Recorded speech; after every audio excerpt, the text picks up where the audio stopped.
ang taon ng pagpapalaya at pagsasauli. Tuwing ika-49 na taon, sa ika-10 araw ng ika-7 buwan, ang araw ng pagtubos, patunugin ninyo ang mga trumpeta sa buong lupain. Ang ika-50 taon ay ituring ninyong natatanging taon, dahil iyon ay panahon ng pagpapalaya ng mga alipin para sila'y makabalik na sa sarili nilang sambahayan. Panahon din ito ng pagsasauli sa may-ari ng mga lupain na ipinagbili niya. Sa taong ito na taon ng pagpapalaya at pagsasauli, huwag kayong magtatanim sa inyong mga bukiring, at huwag din kayong mag-aani o mamimitas ng mga bunga ng mga tanim na kusang tumubo. Pero pwede kayong kumuha para may makain kayo. Ito'y banal na taon para sa inyo. Sa taong ito, lahat ng mga ari-ariang ipinagbili sa inyo ay ibalik ninyo sa may-ari. Kaya kung kayo'y magbebenta o bibili ng lupain sa inyong kapwa Israelita, huwag kayong magdadayaan. Ang halaga ng lupa ay ibabatay ayon sa dami ng taon ng pamumunga nito, bago dumating ang taon ng pagpapalaya at pagsasauli. Kung mahaba pa ang mga taon bago dumating ang taon ng pagpapalaya at pagsasauli, taasan ninyo ang halaga ng lupa. Pero kung maigsi na lang, babaan ninyo. Sapagkat ang binibili ninyo ay hindi ang lupang iyon, kundi ang dami ng magiging ani nito. Huwag kayong magdadayaan. Sa halip ay matakot kayo sa akin, dahil ako ang Panginoon na inyong Diyos. Sundin ninyo ang mga tuntunin at utos ko, para kayo'y mamuhay ng mapayapa sa lupaing inyong titirahan, at hindi kayo mawawala ng pagkain, dahil sa masaganang ani ng lupain. Huwag kayong mababahala sa kung ano ang inyong kakainin sa ika-7 taon, na hindi kayo makakapagtanim o makakapag-ani. Pagpapalain ko ang inyong mga bukid tuwing ika-6 na taon, upang maging masagana ang ani para maging sapat para sa 3 taon. Kaya sa tuwing magtatanim kayo sa ika-8 taon, ang kakainin ninyo ay ang inyong ani pa rin noong ika-6 na taon, at magiging marami pa ang pagkain ninyo hanggang sa dumating ang tag-ani sa ika-9 na taon. Huwag ninyong ipagbibili ang inyong lupain na hindi na ninyo matutubos pa, dahil ang lupaing ito ay akin. Pinatitirhan at pinasasakahan ko lang ito sa inyo. Kaya payagan ninyong matubos pa ng may-ari ang kanyang lupain na ipinagbili sa inyo. Ganyan ang gawin ninyo sa lahat ng lupaing binili ninyo. Kung maghirap ang inyong kapwa Israelita at napilitan siyang ipagbili ang kanyang lupain, ang pinakamalapit niyang kamag-anak ang tutubos ng lupain kanyang ipinagbili.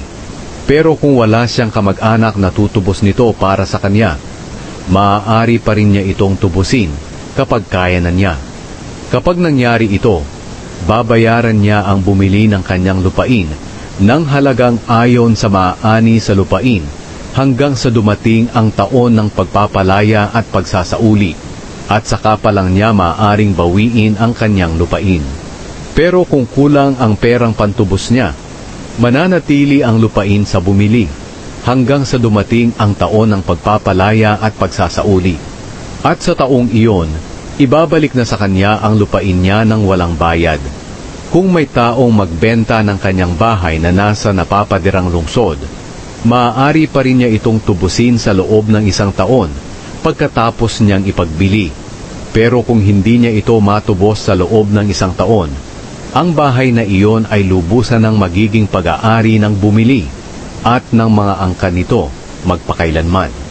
Hindi na ito maaaring bawiin ng may-ari sa taon ng pagpapalaya at pagsasauli. Ngunit ang mga bahay sa mga baryo na walang pader ay ituturing na katulad ng bukid na maaaring matubos o mabawi sa taon ng pagpapalaya at pagsasauli. Maaaring tubusin ng mga Levita kahit kailan ang kanilang mga bahay na nasa kanilang bayan.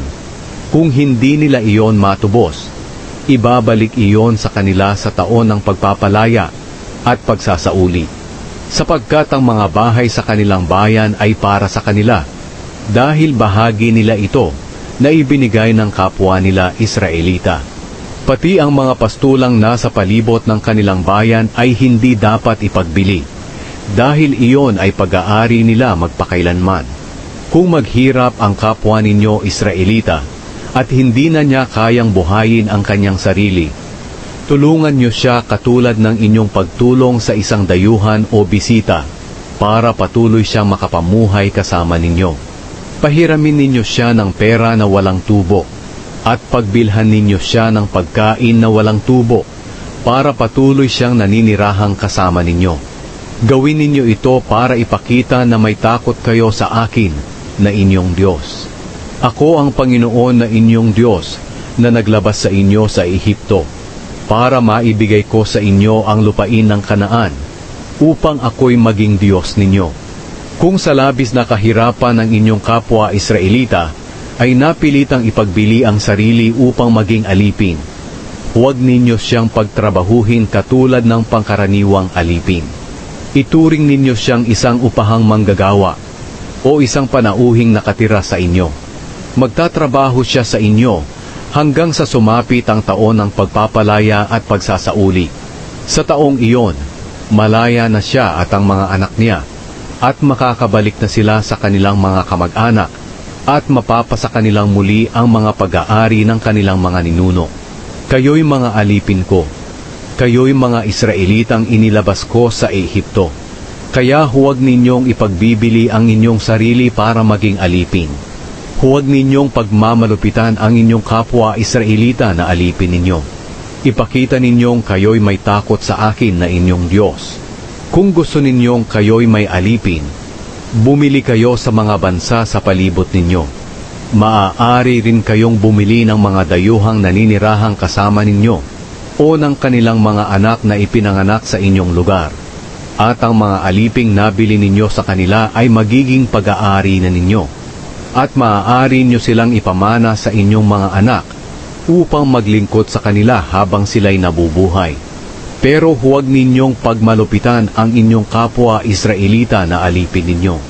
Kung sa labis na kahirapan ay ipinagbili ng isang Israelita ang kanyang sarili, bilang alipin sa isang dayuhang naninirahang kasama ninyo, o sa kamag-anak ng dayuhang iyon, ang Israelitang iyon ay maaari pang tubusin.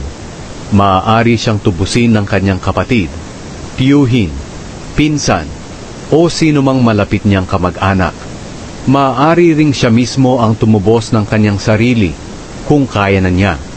Kukwentahin niya at nang bumili sa kanya kung ilang taon siyang naglingkod, at kung magkano ang katumbas na halaga nito, kung babayaran siya katulad ng isang upahang manggagawa. At ang halaga nito ay ibabawas niya sa halagang ibinayad sa kanya, noong siya ay binili bilang isang alipin. Ang halagang iyon ay batay sa dami ng taon, mula nang siya'y binili hanggang sa taon ng pagpapalaya at pagsasauli. At kung magkano ang natira, iyon ang babayaran niya para matubos ang kanyang sarili. Kinakailangang ituring siya ng dayuhang bumili sa kanya, na parang isang upahang manggagawa, at huwag siyang pagmamalupitan. Kung hindi siya makakalaya at ang mga anak niya sa ganoong paraan, maaari pa rin silang lumaya sa taon ng pagpapalaya at pagsasauli. Kaya hindi kayo magiging alipin ng inyong mga kababayan magpakailanman, dahil alipin ko kayo. Ako ang naglabas sa inyo mula sa Ehipto. Ako ang Panginoon na inyong Diyos.